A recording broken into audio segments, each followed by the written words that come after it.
Bonsoir à tous et merci de nous rejoindre pour le 18h30. Ce soir, je vous emmène dans l'Yonne, dans la ville de Tonnerre. C'est une ville de 4300 habitants que l'on connaît surtout pour sa mystérieuse fosse d'Yonne. Mais Tonnerre, c'est aussi depuis un peu plus de 2 ans maintenant une ville de jeux vidéo. Une école spécialisée dans ce domaine a d'ailleurs ouvert ses portes à la rentrée 2020. Mais avant de s'y rendre, je vous propose de découvrir ce reportage de France 2. C'était en 2021. Eux sont des pionniers. Les premiers étudiants de Tonnerre. Ces 45 jeunes viennent de toute la France et ils n'ont pas choisi cette ville au hasard. Je me suis dit, chouette, c'est cool, une école qui ouvre pas si loin de chez mes parents, autant faire au plus proche. Ça me permet d'être dans une ville qui est plus calme que les grandes villes où ces écoles sont généralement situées. À terme, l'école comptera 200 étudiants. La communauté de communes a fourni les locaux. Cette ancienne supérette refaite du sol au plafond. Bonjour. Anne Jérusalem est une des élues qui a soutenu le projet. Revoir arriver ici des étudiants, c'est une bénédiction pour la ville. C'est de la consommation, ce sont des jeunes qui vont habiter sur place, qui vont peut-être demain créer eux-mêmes une entreprise ici, pourquoi pas. Un pari sur l'avenir. L'école démarre à peine, elle doit encore faire ses preuves. Mais ici déjà, tout le monde veut croire à un avenir meilleur. Bonsoir Yann Tambellini. Bonsoir. Vous êtes le directeur de Créasup Digital, cette école de jeux vidéo. 45 étudiants à l'époque du reportage, 160 aujourd'hui. On peut dire que ça y est, la machine est lancée? Oui, on peut dire que le concept a pris. On a une politique de prix très accessible et c'est ce qui a permis en fait que le concept fonctionne. Parce que justement, ça coûte combien de faire des études ici? Nous, on est sur à peu près 2 500 € l'année, ce qui est 3 fois moins cher que les autres écoles du même genre. Donc cette différence-là nous amène des étudiants de toute la France. Oui, et puis c'était tout de même un défi d'ouvrir une école pareille dans une ville de 4000 habitants comme Tonnerre. Pourquoi ne pas avoir choisi une plus grande ville comme Dijon, Auxerre ou encore Besançon? Au contraire, c'est parce qu'on est à Tonnerre qu'on peut pratiquer ces prix-là, en fait. Le mètre carré tonnerrois et pas le mètre carré auxerrois ou parisien. Et c'est ce qui fait toute la différence. Et qu'est-ce que les étudiants apprennent ici, justement? Alors ici, on est sur une école plutôt de la créativité, aussi bien du visuel avec de l'infographie 3D que de l'interaction avec des mécaniques de jeu, du game design, de l'interaction en réalité virtuelle. Voilà, ce métier relativement créatif. Et ce sont des étudiants qui sont originaires de la région ou pas du tout? Oui, comme je disais, ils viennent des 4 coins de la France, vraiment. On a de Marseille, de Bayonne, Brest, Boulogne-sur-Mer. En fait, ils viennent de partout.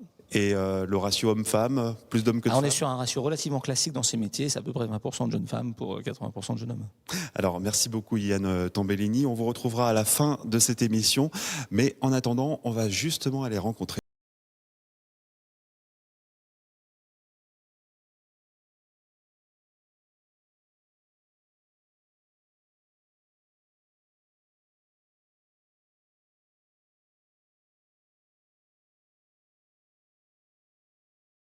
un bachelor, l'équivalent d'un bac+3 à l'issue de leur formation et pourquoi pas pousser même plus loin vers un master. Des étudiants qui, comme vous le voyez, sont actuellement en plein travail, comme Max. Bonsoir. Bonsoir. Alors sur quoi vous travaillez en ce moment-là? Nous actuellement on travaille sur une reproduction en réalité virtuelle de la villa gallo-romaine des Colives, à côté d'Auxerre. Donc ça va passer par tout plein d'étapes de reconstruction historique. On va faire des recherches, des plans, et on va essayer en 3D et grâce au casque de réalité virtuelle de permettre aux visiteurs de pouvoir justement visiter ce qu'étaient ces ruines. Oui, parce qu'on voit justement un de vos camarades là qui avec un casque sur la tête, il ne nous voit pas, mais il est dans la villa gallo-romaine. C'est ça. C'est ça. Ça, on peut voir ce qu'il voit actuellement. Et ouais, donc il va visiter, il va faire tout plein d'activités à l'intérieur qui vont lui permettre de découvrir ce qu'était la vie des personnes à l'époque. Ça a nécessité beaucoup de travail justement pour vous, ça? Ça a nécessité en tout, dans l'état où il est actuellement, 6 mois de travail, avec environ 2 mois de recherche historique, puis 4 mois de production. C'est un domaine, la réalité virtuelle, qui vous intéressait, vous, à l'origine? C'est un domaine vraiment qui me passionne depuis que je suis petit. C'est quelque chose, quand j'ai découvert que ça existait, j'ai su que c'était ce que je voulais faire et je me suis lancé dès que possible. Donc là, actuellement, Max, vous êtes en 3e année à Créasup Digital. C'est quoi ce que vous envisagez par la suite? Alors déjà, terminer les études, faire mon master et enfin pouvoir éventuellement, pourquoi pas créer une boîte ici même sur Tonnerre. Bon bah écoutez, on vous souhaite en tout cas beaucoup de courage. Je vous laisse travailler tranquillement. On va rejoindre votre professeur Emmanuel Zaza. Bonsoir. Bonsoir. La réalité virtuelle, on peut dire que c'est un domaine qui va compter dans les prochaines années. Oui, tout à fait. C'est quelque chose qui est en en train de prendre une part de plus en plus importante dans le monde de l'industrie, en particulier dans le monde du jeu vidéo, et qui a donc beaucoup d'applications, aussi bien donc dans le jeu que, par exemple, dans le monde de la culture et dans le monde de la formation. Parce qu'on en parlait avec Max à l'instant, qu'est-ce qu'ils peuvent espérer comme débouché à l'issue de cette formation, ces étudiants ? Alors, le monde numérique est assez vaste. Alors évidemment, le jeu vidéo est une part très importante puisque ça, c'est aujourd'hui incontournable. Par contre, aujourd'hui, beaucoup d'industries passent au numérique. On a vraiment un grand changement à ce niveau-là et sont très demandeurs en fait de spécialistes de ces domaines-là.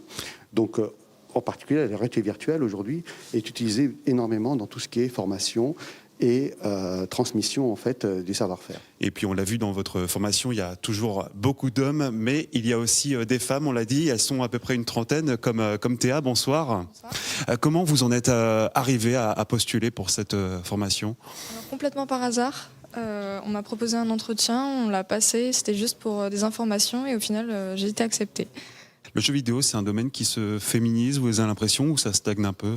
Oui, de plus en plus, c'est visible, notamment sur les réseaux sociaux. Et même ici, au niveau de la promo, on a eu une nette évolution sur ces 3 dernières années.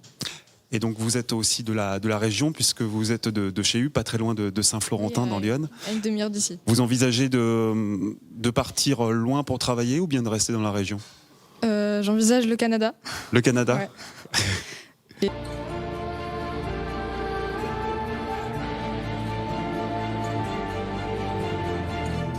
Et de retour maintenant à Tonnerre à l'école Créasu pour la fin de cette émission. Yann Tambellini, vous le connaissiez, ce Bertrand Brocard ? On n'a pas encore cette chance, mais ça sera peut-être l'occasion de le faire venir et participer au cours d'histoire du numérique qu'on fait découvrir aux étudiants.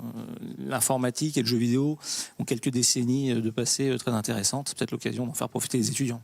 Alors cette année va être importante pour vous puisque la promotion qui avait fait son entrée à l'école en 2020 va sortir au mois de juin. Ça va être vraiment une année déterminante. C'est surtout une belle étape de franchise, c'est-à-dire qu'on est arrivé, on a été capable de démontrer qu'on pouvait former sur 3 années et obtenir des résultats. Pour nous, c'est aussi l'occasion de faire la passerelle vers le master. Et ce master va permettre aux étudiants, pendant 2 ans, de travailler sur des projets plus personnels et suffisamment personnels pour se lancer dans leur carrière professionnelle et les emmener, pourquoi pas, vers l'incubateur qu'on va lancer. Et donc 160 étudiants pour l'instant, ça a vocation à accueillir plus de monde encore dans les prochaines années ?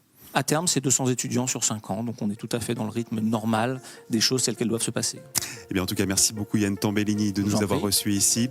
C'est la fin de ce 18h30, merci de l'avoir suivi. Dans un instant, votre journal, excellente soirée sur France 3.